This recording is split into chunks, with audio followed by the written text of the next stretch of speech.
வணக்கம் நண்பர்களே. இன்றைக்கு நாம் பேசப்போகும் ஒரு முக்கியமான கேள்வி, நீதி எப்போது கிடைக்கும் என்பதுதான். நம்ம சமூகத்தில் பல நேரங்களில் ஒரு விஷயத்தை பார்க்கிறோம். தவறு செய்தவன் சிரித்துக்கொண்டு வாழ்கிறான், ஆனால் தவறு செய்யாதவன் கண்ணீரோடு காத்திருக்கிறான். அப்பொழுது நம்ம மனசுக்குள் ஒரு கேள்வி வரும், உண்மைக்கு உண்மையிலேயே நீதி கிடைக்குமா? ஒரு குடும்பம் ஏமாற்றப்படுகிறது. ஒரு மனிதன் தன்னுடைய உழைப்பில் சம்பாதித்த பணத்தை மோசடியில் இழக்கிறான்.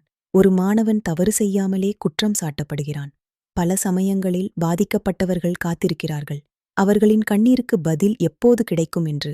ஆனால் நண்பர்களே, நீதியின் பாதை சில நேரங்களில் மெதுவாக இருக்கலாம். அதனால் உண்மை தோற்றுவிட்டது என்று அர்த்தமில்லை. ஒரு விதை மண்ணில் போட்ட உடனே மரமாக மாறாது. அது நேரம் எடுக்கும். அதேபோல உண்மைக்கும் சில நேரம் தேவைப்படும்.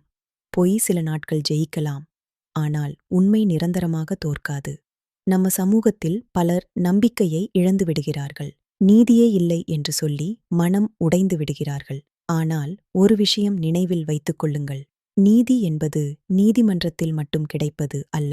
ஒரு தவறு வெளியில் தெரியும்போது, ஒரு குற்றவாளி தன் தவறை உணரும்போது, ஒரு பாதிக்கப்பட்டவருக்கு ஆதரவு கிடைக்கும்போது, அதுவும் ஒரு நீதிதான்.